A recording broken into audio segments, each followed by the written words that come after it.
حضرت عائشہ صدیقہ رضی اللہ تعالیٰ عنہ 17 رمضان المبارک۔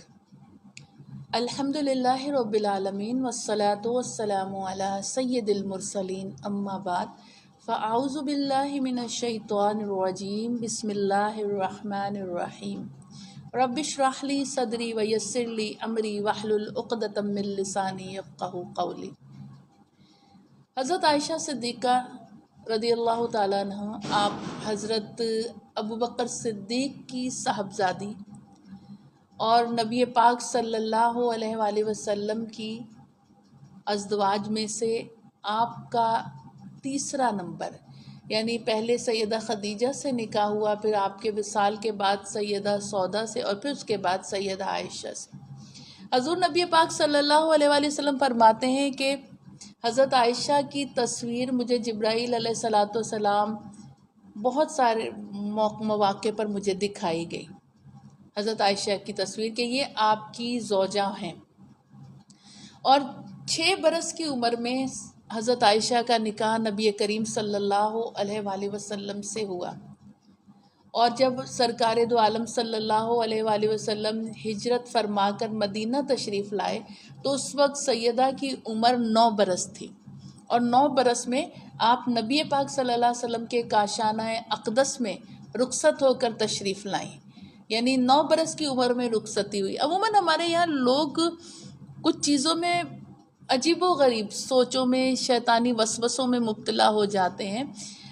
دیکھیں، فقہ میں جو ہے فقہ کرام فرماتے ہیں کہ عرب میں 9 برس کی بچی بالغ ہو جاتی ہے اور 12 برس کا لڑکا بالغ ہو جاتا ہے 9 برس کی عمر میں، اور فقہ میں اور ویسے بھی یہ کہا گیا،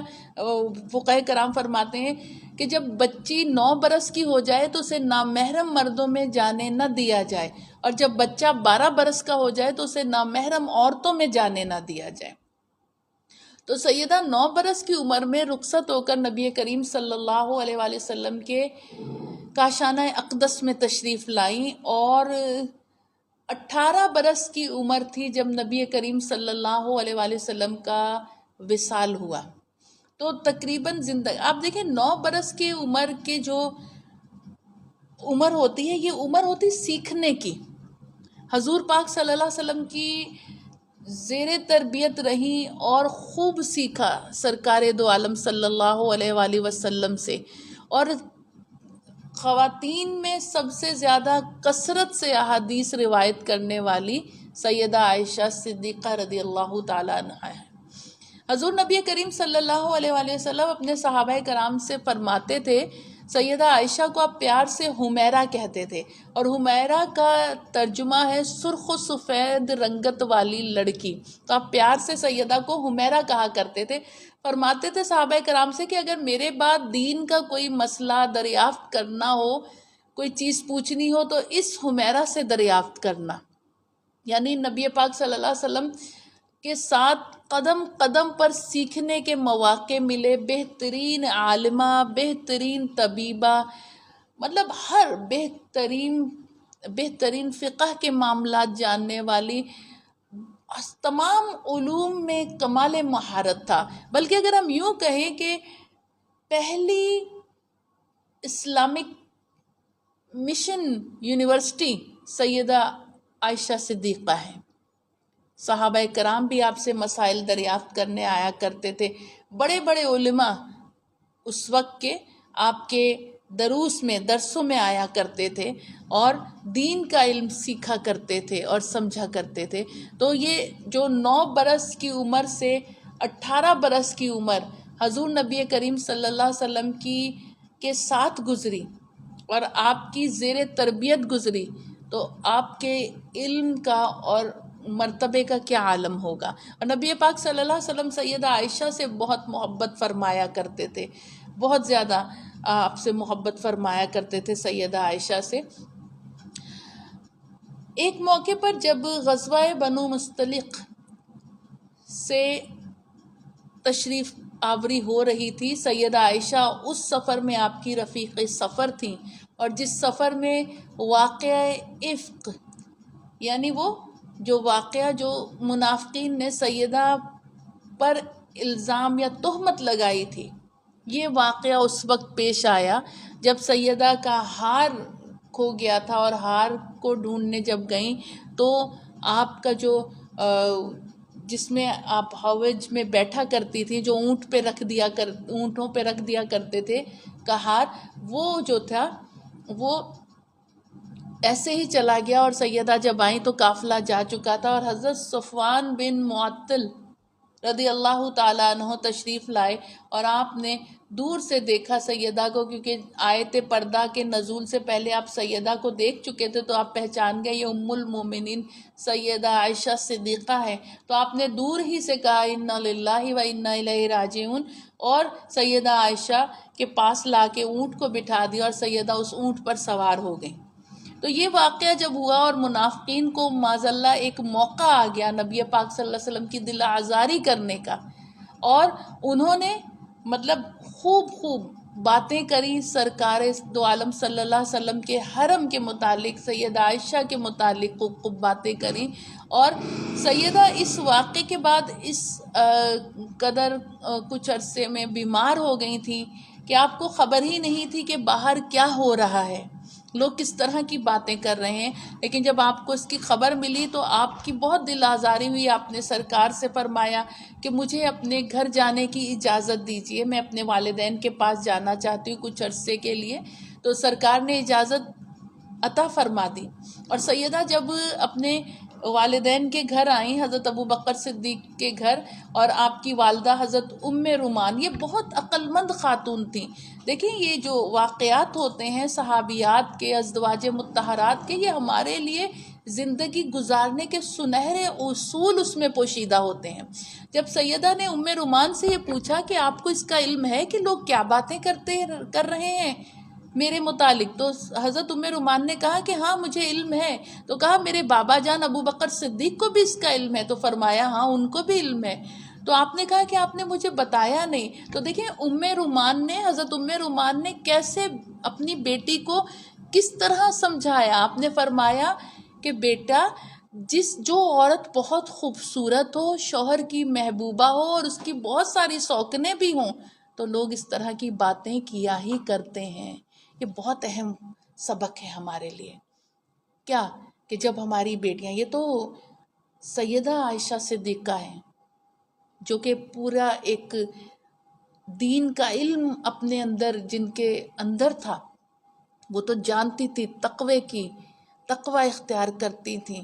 حضور پاک صلی اللہ علیہ وسلم کی تربیت تھی جن کے لیے، لیکن یہ ہمارے لیے ایک ہمیں زندگی گزارنے کا ایک راستہ دیا جا رہا ہے کہ جب اگر بیٹیاں سسرال میں کوئی اونچ نیچ ہو جائے، شوہر کے ساتھ اللہ نہ کرے کوئی چپکلش ہو جائے، یا سسرال سے کچھ ایسا ہو جائے، یا کہیں کوئی الزام یا تہمت لگ جائے، تو بجائے بیٹی کے غصے کو اور ہوا دینے کے،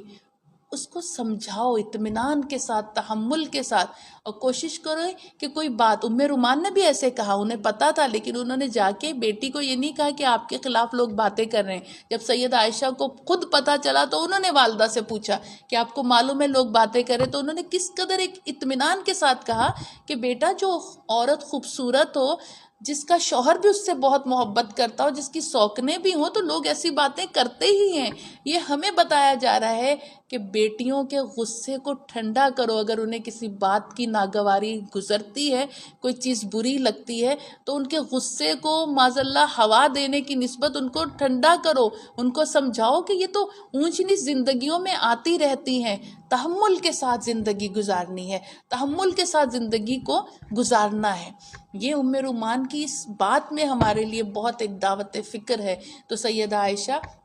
پھر اللہ تبارک و تعالیٰ، اچھا یہاں لوگ ایک بات کرتے ہیں کہ حضور نبی پاک صلی اللہ علیہ وسلم کو اگر اس کا علم ہوتا معاذ اللہ، تو آپ خاموشی کیوں اختیار کیے رکھتے؟ آپ کیوں نہیں لوگوں کو بتایا کہ سیدہ جو ہیں وہ ایسی نہیں ہے معاذ اللہ؟ دیکھیں اس پر یہ تھا کہ نبی کریم صلی اللہ علیہ وسلم اگر خود بیان کرتے تو منافقین کو ایک اور موقع ہاتھ لگ جاتا کہ اپنی بیوی ہیں تو اس لیے یہ بیان کر رہے ہیں۔ اگرچہ آپ نے جو اسی سلسلے میں آپ نے حضرت عمر فاروق سے بھی پوچھا، آپ نے حضرت عمر فاروق سے جب اس کے متعلق پوچھا تو حضرت عمر فاروق نے فرمایا، جس نبی کے جسم اقدس پر اللہ نے مکھی کا بیٹھنا حرام کر دیا، اس نبی کے ساتھ اللہ پاک کوئی ایسی ویسی عورت کیسے منسوب کر سکتا ہے؟ یعنی جس سے آپ نے بات کری سب نے سیدہ کے کردار کے متعلق اور آپ کے حسن سیرت کے متعلق اعلیٰ بات ہی کہی. تو اب یہاں سرکار نے خود کیوں نہیں فرمایا؟ اس لیے کہ آپ چاہتے تھے کہ میں کہوں گا تو منافقین کو ایک موقع ہاتھ لگے گا بات کو چھالنے کا. آپ منتظر تھے رب کے حکم کے کہ رب کی طرف سے حکم آئے. اور دیکھیں اتنی متقی خاتون اور اتنے ایک اعلیٰ ہستی کی زوجیت میں، لیکن ان کی تقوی، ان کی عاجزی، ان کی انکساری کا عالم دیکھیے. جب اللہ تعالیٰ نے سورہ نور کی ابتدائی آیات سیدہ کے متعلق نازل فرمائی، سیدہ عائشہ صدیقہ کے متعلق، تو سیدہ عائشہ کیا فرماتی ہیں کہ میں سوچ بھی نہیں سکتی تھی اللہ پاک قرآن کریم میں میری شان میں آیتیں اتارے گا. یعنی ہماری آج ہم اپنی عبادتوں پہ ہمیں غرور آ جاتا ہے، تکبر آ جاتا ہے. اپنے تہجد پڑھنے پر، اپنے قرآن پڑھنے پر ہم لوگوں میں اعلان اس کی تشہیر کرتے پھرتے ہیں. سیدہ کی سیرت دیکھیے کہ سیدہ میں عاجزی، کیونکہ نبی پاک صلی اللہ علیہ وسلم میں عاجزی، آپ کے والدین سیدنا ابو بکر صدیق رضی اللہ تعالیٰ عنہ، آپ کی والدہ کی شخصیت دیکھیے. یعنی یہ ایسے ہستیوں کے درمیان تربیت ہوئی، آپ کی تربیت ہوئی. تو عاجزی ایسی کہ میں سوچ بھی نہیں سکتی تھی کہ میرے متعلق اللہ قرآن میں حکم نازل فرمائے گا. اور آپ کی شان میں سورہ نور کی ابتدائی آیات کا نزول ہوا. اور سیدہ عائشہ صدیقہ کی یہ بھی شان ہے کہ اللہ تعالیٰ نے ایک سفر میں جب مسلمانوں کے لیے سفر کا جو پلاننگ ہوتی تھی وہ ایسے ہوتی تھی کہ یہاں تک ہمارے پاس رستے میں پانی ہے وضو کا، پینے کا، اور اس کے بعد آگے جہاں پانی پر ہم پڑاؤ کریں گے تاکہ پھر پانی کو اسٹور کر لیں. ایک موقع پر جب سیدہ کا ہار گم گیا تھا بڑا، تو اس وقت بھی اس وقت ایک یہ بھی واقعہ ہوا تھا کہ وہ جو سفر کرنا تھا وہ سفر اس حساب سے نہیں ہو سکا. تو اب سارے لوگ حضرت ابو بکر کو کہیں کہ ام المومنین کی وجہ سے ہم نے اگلا سفر نہیں اختیار کرا، پانی کی ضرورت ہے، وضو کرنا ہے، غسل کرنا ہے، پانی پینا ہے. اب ام المومنین کی وجہ سے ہم لوگوں کو یہ نہیں کر سکے. تو حضرت ابو بکر صدیق حضور نبی پاک صلی اللہ علیہ وسلم کے خیمے میں آئے، دیکھا سیدہ کے زانو پر نبی کریم صلی اللہ علیہ وسلم اپنا سر اقدس رکھ کر آرام فرما رہے ہیں، سو رہے ہیں. تو حضرت ابو بکر صدیق نے حضرت عائشہ کو کہا کہ دیکھو تمہاری وجہ سے کیا ہو گیا، اور مسلمانوں کو کتنی ایک مشکل آ گئی کہ پانی تک پہنچ ہی نہیں سکے، سفر ہمارا رک گیا. اور سیدہ فرماتی 2-3 کونچے دیے میری پسلیوں میں بھی. حضرت ابو بکر صدیق نے کہا مجھے تکلیف تو ہوئی لیکن نبی پاک صلی اللہ علیہ وسلم کے آرام میں خلل واقع نہ ہو، میں ہلی بھی نہیں. اور پھر تھوڑی دیر میں ہی اللہ نے سیدہ کی برکات، اسے صحابہ کرام کہتے ہیں سیدہ کی ذات کی برکت ہے کہ اللہ تعالیٰ نے آیت تیمم نازل فرما دی. اور پھر سب مبارکباد دے رہے تھے حضرت ابو بکر صدیق کو کہ سیدہ ہمارے لیے برکت کا باعث ثابت ہوئی. اللہ نے ایک اور آسانی کا حکم اتار دیا کہ اگر پانی میسر نہیں ہے یا بیماری پانی تمہاری بیماری کو مزید بڑھا دے گا تو اب اللہ تم پر آسانی کر رہا ہے، تم تیمم کر لو. تو یہ سیدہ عائشہ صدیقہ کی شان ہے اور ان کا مقام اور مرتبہ ہے. اللہ پاک ہماری اولادوں کے دلوں میں آپ کی محبت کو معجزن کر دے،